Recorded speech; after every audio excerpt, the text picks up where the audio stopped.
O choro, ele dura uma noite, mas a alegria vem ao amanhecer. Você vai ver. Meus irmãos e irmãs, amigos e amigas, a paz do Senhor, tudo bem com vocês? Mais uma vez o nosso devocional diário da AD Rolinés. Hoje é dia 31 de maio de 2025 e o nosso tema hoje é Lamento e Alegria. Hoje estou gravando aqui da cidade de São Paulo, na Praça da Sé. Hoje eu quero falar sobre a vida de Ângela. Ângela e a sua família sofreram durante um mês por 3 grandes incidentes que ocorreram na sua família, mortes de parentes e tudo mais. O que ela poderia fazer nesse mês era apenas ir para casa, comer, voltar e comprar uma urna para um dos seus parentes. Às vezes acontece coisa nas nossas vidas que nós não estamos isento do choro, do luto, das dores. E a Ângela não foi diferente, mas o que ela encontrou consolo na palavra de Deus foi quando ela leu o livro de Esdras, capítulo de número 3 e versículo de número 13, que ela se deparou com um versículo que eu vou ler para você. Mas antes, este verso ele descreve a alegria do povo de Israel retornando a Jerusalém após o exílio babilônico. Então, quando o povo volta para Israel, havia gritos de alegria daqueles que estavam voltando, e ao mesmo tempo havia choro de tristeza daqueles também que estavam voltando, lembrando do antigo templo, lembrando de como era a boa vida e de a maneira que eles perderam. E agora eles estavam voltando para reconstruir tudo. Faziam o quê? Era uma voz de choro e uma voz, choro de alegria e uma voz de lamento ao mesmo tempo. Quando Ângela leu esse versículo, aquilo o confortou, ou a confortou. O versículo diz: os gritos e choro de alegria ao mesmo tempo, ao ver que estavam saindo do exílio, ao ver a reconstrução, e o choro daqueles que se lembravam da sua vida que tinham antes do exílio. E isto é o que trouxe alegria a Ângela naquele momento. Apesar da dor, do choro, da tristeza, a alegria pode surgir na sua vida também. Podemos até passar por tristeza, podemos passar por angústia e ocorrendo tal situação, mas podemos expressar os nossos lamentos de dor, bem como nossos momentos de alegrias com Deus. Pois o nosso Deus, a Bíblia diz que Ele nos acolhe em seus braços. Como em todos os textos que nós temos lido aqui com os irmãos, hoje nós vamos compartilhar com os irmãos o texto de 2 Crônicas, num capítulo de número 13 e o capítulo de número 14. No capítulo de número 12, nós lemos que Roboão, ele morre. Lembrando que Roboão, o texto bíblico diz que ele tinha 18 esposas, 60 concubinas. Dessas relações que ele teve aí 28 filhos, 60 filhas. Mas no meio desses seus filhos, ele tinha um filho predileto chamado Abias. Abias agora reina em seu lugar. E o texto bíblico diz que ele reina em Judá. E Jeroboão naquela época reinava sobre Israel, tendo em Judá a capital como Jerusalém, e Israel era a capital Samaria. Abias tinha um exército de 400 mil homens, Jeroboão tinha um exército de 800 mil homens. Jeroboão então começa a querer lutar contra Abias para unificar esse povo. E a Bíblia diz que Abias clama ao Senhor, ora ao Senhor, e o Senhor ouve a oração de Abias e do seu povo. E Abias parte para a guerra e diz o texto bíblico que antes deles lutarem, eles confrontam Jeroboão, dizendo: Jeroboão, você fez bezerro de ouro para que o povo de Israel pecasse. Você tirou o povo de Israel, tirou o sacerdote da mão dos levitas.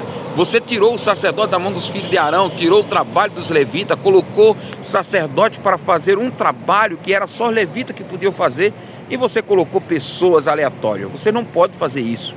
E outra coisa, fica sabendo que Deus não está com vocês, Deus está conosco. E a Bíblia diz que Jeroboão cerca o povo, o exército de Abias por trás, o exército de Judá por trás, cerca o exército pela frente e atacam. Mas Abias havia orado ao Senhor, e a Bíblia diz que Deus prometeu dar vitória, e quando Deus promete, os irmãos sabem, Deus cumpre. E a Bíblia diz que naquele mesmo dia, Abias e o seu exército de Judá mataram 500 mil homens do exército de Jeroboão. A Bíblia diz que Abias saiu vitorioso, vencendo aí o exército de Jeroboão. Mais tarde a Bíblia diz que Deus mata Jeroboão.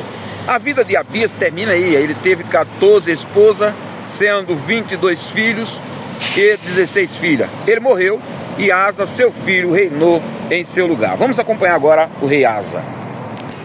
O rei Asa, ele começa a reinar. Ali atrás está a capela aí de a Santa Sé, que eles chamam, né? Igreja Católica Santa Sé. E eu estou aqui na Praça da Sé, em São Paulo. Vamos lá. Hoje está frio, eu peguei essa blusa meio surrada aqui para não passar frio, né? Não sou bobo, né? Mas vamos lá para o texto aí de 2 Crônicas, capítulo de número 14 agora. Durante 10 anos houve paz no reinado de Abias, de Asa, aliás. Asa agora é o novo rei. E esse novo rei, ele tomou muito cuidado de servir e exaltar o nome do Senhor. O que ele fez? Ele quebrou todos os postes ídolos, tirou todas as imagens, quebrou a imagem de Azera. A sua avó, que estava no trono como a rainha mãe, ele tira a sua rainha mãe, né, a sua avó do trono, porque ela tinha levantado uma estátua, a Azera, né? Tinha levantado essa estátua Azera, então ele desposta ela do trono e ele aí serve ao Senhor. A Bíblia diz que pouco tempo depois, né, levanta-se um exército da Etiópia e vem para cima dele com 1 milhão de soldados contra 450 mil homens que ele tinha. A Bíblia diz que Asa levanta o povo e começa orando ao Senhor. E nesta oração ele diz: Senhor, tu vê que nós somos pequenos, nós somos um povo pequeno, e este rei vem contra nós com milhares e milhares. E a Bíblia diz que Deus fala para Asa: Asa, fica tranquilo, porque eu vou dar vitória, vou pelejar por vocês. E a Bíblia diz que grande foi a vitória da parte de Deus para Asa e o reinado de Judá. Glórias a Deus. Mais uma vez, Deus dando vitória ao seu povo. Ele volta vitorioso e traz muitos despojos. Ele traz muitas ovelhas, traz gado, traz muita coisa ali dos etíopes, né?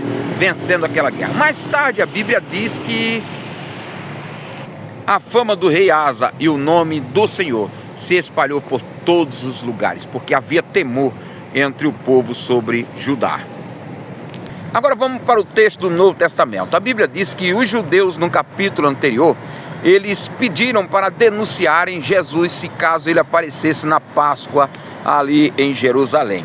A Bíblia diz que Jesus, né, foi chamado, no capítulo de número 12, versículo 26, Jesus foi chamado para um jantar, né, para uma ceia na casa de Marta, Maria e Lázaro. Quando ele estava naquele jantar, a Bíblia diz que Maria pega um vaso de alabastro, derrama sobre os pés de Jesus, depois seca com os seus cabelos. Nisso, um dos discípulos, vendo aquilo, começou a dizer: que é isso que fizeste, né? Gastando um dinheiro desse, né? 300 denários. Um denário equivalia a um dia de serviço braçal. Hoje, aí R$150, um servente de pedreiro, ou R$100, né? Então, se fosse colocar na ponta da caneta um valor aí equivalente a 300 denários, daria aí cerca de R$30 mil. Era um presente muito caro, né? Mas ele merece muito mais do que isso. Aí a Bíblia diz que Judas fez isso não porque tinha amor pelos pobres, mas porque era ladrão. João é quem denuncia ele. Ele era ladrão, ele estava com a bolsa da oferta, ele era o tesoureiro, e ele roubava quando se colocava dentro das ofertas. Mas vamos para frente aí. Aí a Bíblia diz que muitos dos judeus vieram para aquele jantar para acompanhar, né, a situação que estava ocorrendo nesse texto aqui. E alguns queriam ver Lázaro, né, que Jesus havia ressuscitado. Aí a Bíblia diz que Jesus agora decide ir para Jerusalém para a festa da Páscoa. E quando ele vai para Jerusalém, o povo de Jerusalém fica sabendo que ele estava indo para Jerusalém. O que aprontaram? Tiraram as vestes e colocaram palmeiras no meio da estrada e começaram gritando para ele: Hosana, bendito é o que vem em nome do Senhor. E a Bíblia termina aí dizendo que foi muito, e os discípulos diziam: manda esse povo se calar, né? Em outro texto, não aqui em João. E Jesus disse: se esses se calarem, até as pedras clamarão. Mas vamos lá. Aí a Bíblia diz que termina aqui quando vieram alguns gregos, até pessoas gregas, né, da Grécia, vieram procurar Jesus. procuraram Filipe, discípulo de Jesus, e disseram: Senhor, queremos ver Jesus. Filipe chama André e ambos foram conversar com Jesus e disseram: olha, tem uns gregos aí querendo falar contigo. Aí foi quando Jesus diz: agora chegou a hora do Filho do Homem ser glorificado. Agora chegou a hora do Filho do Homem partir. Vamos acompanhar. Está chegando o dia da crucificação. Está chegando o dia daqueles homens mal condenarem o Cristo de Deus. Um grande abraço a todos. Amanhã temos mais.